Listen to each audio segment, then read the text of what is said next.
इयत्ता 9वी भूगोल प्रकरण पहिले वितरणाचे नकाशे भाग 1 उद्देशात्मक नकाशे म्हणजे काय?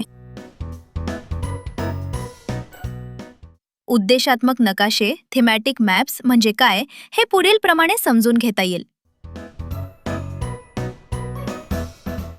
सामान्यतः नकाशा म्हटला की आपल्याला जगाची किंवा एखाद्या देशाची सीमा, नद्या, पर्वत किंवा रस्ते आठवतात.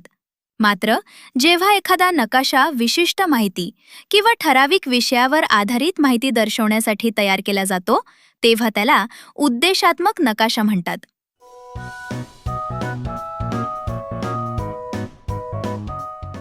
उद्देशात्मक नकाशांची काही मुख्य वैशिष्ट्ये. 1. विशिष्ट विषय.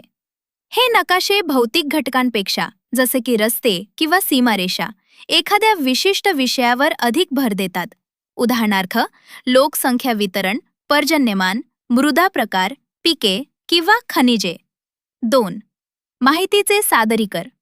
या नकाशांमध्ये रंगांचा वापर, छटा, शेडिंग किंवा विशिष्ट चिन्हे वापरून सांख्यिकीय माहिती दर्शवली जाते. 3. उद्देश. या नकाशांचा मुख्य उद्देश वाचकांना विशिष्ट भौगोलिक किंवा सामाजिक माहिती सोप्या भाषेत समजून देणे हा असतो.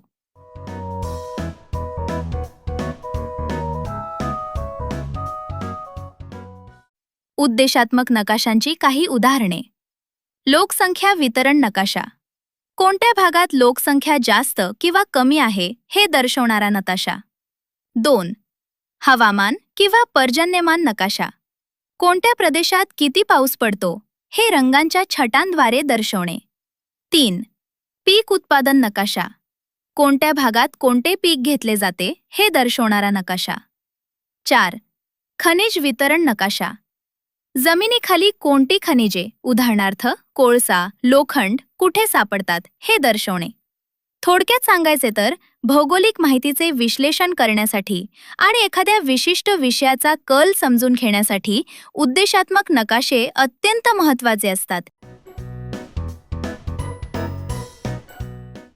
थोडक्यात सांगायचे तर भौगोलिक माहितीचे विश्लेषण करण्यासाठी आणि एखाद्या विशिष्ट विषयाचा कल समजून घेण्यासाठी उद्देशात्मक नकाशे अत्यंत महत्त्वाचे असतात.